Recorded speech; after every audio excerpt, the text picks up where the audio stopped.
안녕하세요, 선생님입니다. 온라인 수업 오늘 이 시간부터는 소프트다트 종목에 대해서 소개를 하고 소프트다트에서 이루어지는 수행평가에 대해서도 함께 알아보도록 하겠습니다. 소프트다트 온라인 수업은 총 3차 시로 이루어집니다. 오늘은 선생님과 함께 다트의 기원과 소프트다트가 어떤 스포츠인지 알아보는 시간을 갖도록 하겠습니다. 다음 2차 시부터는 다트의 기본 자세와 다트판 점수를 계산하는 방법, 그리고 3차 시는 다트의 다양한 게임 방법에 대해 알아보고 마지막으로 수행평가에 대한 안내도 함께 하도록 하겠습니다. 여러분들이 오늘 선생님과 함께 1차 시 다트의 기원에 대해 공부하면서 다트에 대한 흥미도 업 시키고 중세시대 유럽의 역사도 살짝 엿볼 수 있길 기대해 봅니다. 자, 그럼 시작하도록 하겠습니다. 14, 15세기 유럽의 프랑스와 영국은 전쟁이 한창이었습니다. 바로 백년 전쟁인데요. 1337년부터 1453년까지 전쟁은 무려 116년 동안이나 지속됐습니다. 백년 전쟁의 원인은 여러 가지가 있지만 두 나라의 영토 분쟁과 프랑스의 왕위 계승 문제가 전쟁의 주요한 원인이었습니다. 이 당시 프랑스는 유럽에서 가장 부유했고 약 1,500만 명의 인구를 가지고 있었습니다. 반면에 영국은 약 400만 명의 인구가 살고 있는 아주 작은 섬나라였죠.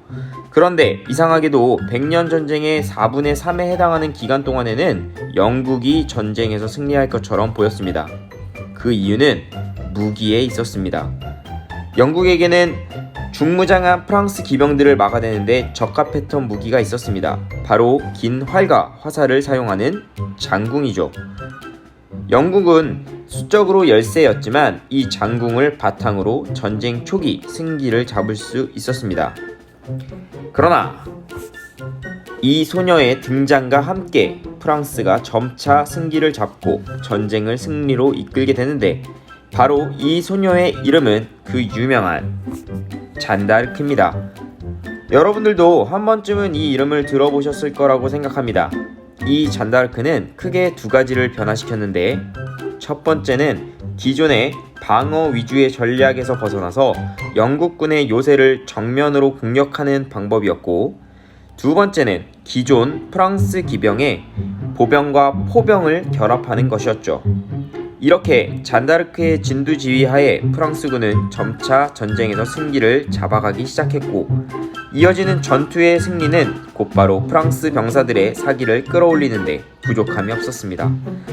어쨌든 잔다르크의 등장으로 116년 동안 프랑스와 영국 사이에서 벌어졌던 백년 전쟁은 프랑스의 승리로 끝이 나게 됩니다.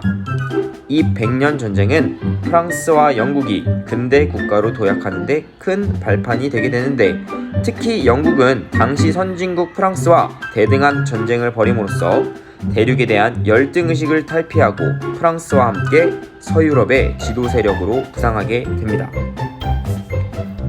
이 백년 전쟁 중에 하나의 놀이가 전쟁으로 지치고 힘든 병사들을 위로해 주었는데, 그 놀이는 바로 활과 화살을 쏴서 빈 포도주 와인통에 던져넣는 우리나라의 전통놀이 중 하나인 투호와 비슷한 형태의 놀이였습니다. 다트와는 다른 형태의 놀이였지만 일정한 표적을 향해 화살을 쏘았다는 점에서 의미가 있다고 할 수 있습니다. 바로 전쟁 중 여가 시간을 활과 화살로 놀이를 한 것이 다트의 기원이 된 것이죠. 긴 전쟁 후 평화로울 줄 알았던 영국은 다시 한번 30년의 전쟁을 겪게 됩니다. 영국 안에 두 가문 사이의 전쟁이었는데, 흰 장미를 가문의 상징으로 하는 요크 가문과 붉은 장미를 상징으로 하는 랑카스터 가문이 벌인 전쟁이라고 해서 우리는 이 전쟁을 흔히 장미 전쟁이라고 부릅니다. 이 장미 전쟁 전까지 영국은 프랑스와의 전쟁에 이어서 무려 146년간 전쟁을 하게 됩니다. 이 길고 길었던 전쟁은 튜더 가문의 헨리 튜더라는 한 사나이에 의해서 끝나게 되었고, 이 사나이는 곧 헨리 7세라는 이름으로 잉글랜드에 국왕이 되었습니다. 이 이후의 시대를 튜더 왕조 시대라고 합니다. 이 튜더 왕조 시기부터 우리가 알고 있는 다트가 본격적으로 등장하게 됩니다. 기나긴 전쟁이 끝나면서 영국에선 무기였던 화살을 짧게 자르고 활 대신 맨손으로 이 부러진 화살을 던지는 형태의 놀이가 등장합니다. 초기에는 이 화살을 빈 와인 뚜껑에 던졌지만 점차 이 통나무도 두껍게 그리고 둥글게 잘라 사용하게 되었습니다. 자연적으로 시간이 흐르면서 통나무가 마르게 되어 표면에 균열이 생겼고 나이테와 어우러지면서 현대의 다트보드와 비슷한 영역들을 가지게 됩니다. 이때부터 득점 방식이 더욱 다트의 재미를 더해주게 되었답니다. 그러나 그 당시만 하더라도 다트보드는 방사 균열과 나이테로 이루어진 천연 목재를 사용하여 나라마다 다른 득점 방식을 가지고 있었습니다. 시간이 흐르고 흘러 1896년 브라이언 검린이라는 영국인이 등장하게 되는데 이 브라이언 검린은 다트보드의 득점 구분을 할 수 있는 숫자들을 표시를 하고 규칙을 만들어 다트가 현대의 스포츠로 발돋움하는데 큰 기여를 하게 됩니다. 자, 지금까지 선생님과 함께 다트의 기원에 대해서 알아봤습니다. 여러분, 이렇게 다트의 기원을 알고 나니까 다트에 대한 흥미가 더 높아지지 않았나요? 자, 그럼 지금부터 소프트 다트에 대해서 선생님과 함께 조금 더 구체적으로 알아보도록 하겠습니다. 다트의 종류는 크게 스틸 다트와 소프트 다트 두 가지로 나뉩니다.